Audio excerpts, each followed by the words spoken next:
I feel as if I have been climbing downwards for hours, but my adrenaline has warped my perception of time.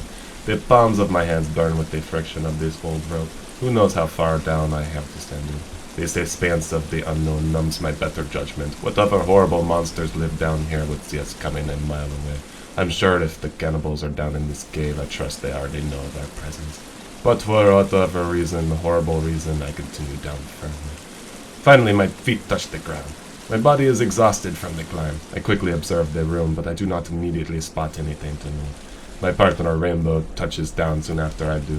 For the first time, I think Rainbow is truly terrified and do not know why he chose to follow me down here. I was dragged down by my curiosity, not any sort of rational survival instinct.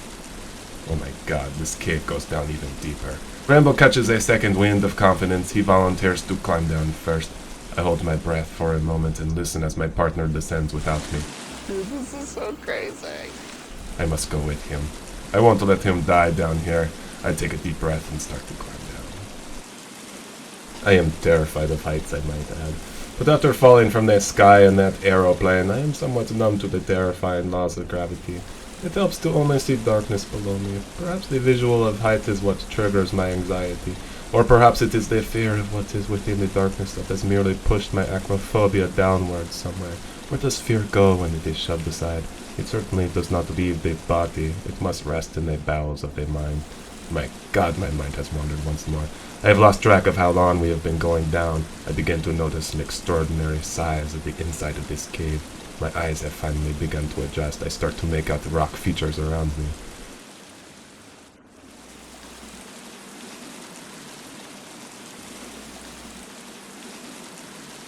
I'm almost to the bottom. Okay, I'm to the bottom. Oh my god, this is insane. After more time passes, Rainbow's feet make contact with solid ground. This news relieves me. And take note that he has not become devoured instantly. My arms are so exhausted. Thank the gods we have finally made it to another level. It is magnificent down here. It is more beautiful than I could possibly imagine. A waterfall trickles down into a huge pool. There is an entire water system down here. We soon find an abandoned campsite. It looks as if people did once take refuge here, most likely to hide from the cannibals on the surface. We do not see signs of battle or struggle. No remaining bones of fallen survivors or pools of bloody body parts. It is almost as if humans were able to survive down here, but where did they go? Perhaps they will return soon? Maybe we will find them further in the cave. For now, we rummage through their personal items. I extract a motherboard from a laptop left behind. I probably should not have done that. We wrap a cloth around sticks to create torches. It illuminates our environment. I am struck by the beauty down here in the bowels of the earth. Oh, it is quite magnificent, the way the light reflects off the cave pool and dances about the cave walls. This must be how Natalie Portman's proctologist feels during a butthole examination, simply full of awe and a profound appreciation for beautiful things, like Natalie Portman's butthole. I begin to wonder if there is anything to find in the cave pool. I stand on the edge of the water. It appears deep and completely dark down there. I ask Rainbow to bring over a torch so I can get a better look. I remove my clothes and I jump in. The water is freezing, but it is the clearest I have ever seen. I begin to make out the blurry shapes of stalagmites in the water. I find them fascinating. I then take an interest in an unusual foreign object that appears to float in the very middle of the pool. I swim closer and ask my companion to bring his torch over.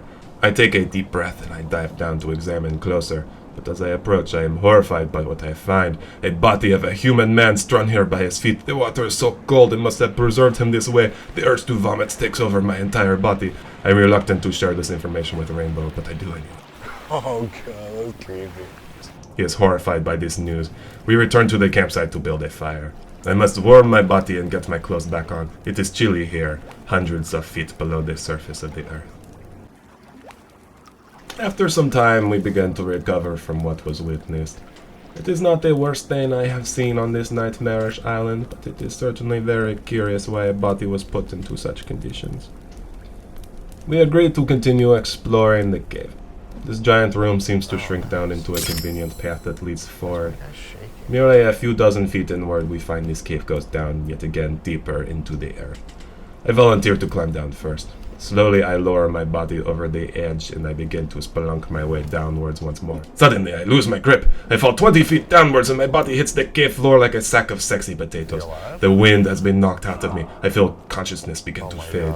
Rainbow hurries down quickly after me. He helps me to my feet. My body is nearly broken in two, but I am able to stand and regain my balance. For a moment I forget where we even are, but as my vision comes back I am able to peer into the darkness of the cave. What in the fucking world am I seeing? A boat? And a cave pond? What is the meaning of this? Oh my god. What are those creatures? Gigantic troll-like monsters. They lumber menacingly, throwing their weight of their gigantic bodies around like drunken football players. They are the largest monsters I have ever seen. I want so badly to climb up the rope, but I must let my body rest just a moment. We pray they do not find us here in the corner. I can only imagine what they would do if they take notice after I fell down. Against any irrational judgment, Rainbow and I creep in closer to get a better look. It is just as confusing as before. Nothing makes sense down here in this room, except now that I see it is worse than we expected. The troll-like monsters may not have taken notice of us, but others have. We are confronted by a small army of the buffest-looking cannibals we had ever seen. They swarm around us. I cannot recall most of the details of what has happened next. The gods know I have tried, but my brain has lost track of these moments. My brain was pushed too far to retain all this information. I remember them attacking and Rainbow and I defending ourselves with all of our might.